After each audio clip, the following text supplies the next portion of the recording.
কথায় আছে দিল্লি বহুদূর।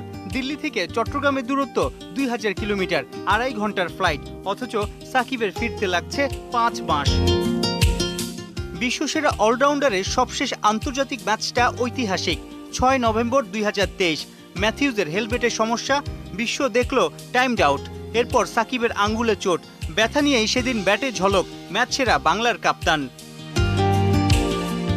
টাইমড আউট ইস্যু এখনও তরতাজা। মাস 5 গ্যাপ শেষে দেশের পক্ষে আবারও মাঠে নামতেই সেই ম্যাথিউজের মুখোমুখি হবেন বাংলার নবাব। চট্টগ্রাম টেস্ট দিয়ে বছর খানেক পর লাল বলে ফিরছেন সাকিব আল হাসান। সাকিবের থেকে কাপ্তানের আর্মব্যান্ড গেছে শান্তর কাছে। লঙ্কানদের বিপক্ষে টি-20 সিরিজ হেরে ওডিআই ট্রফি জিতেছে।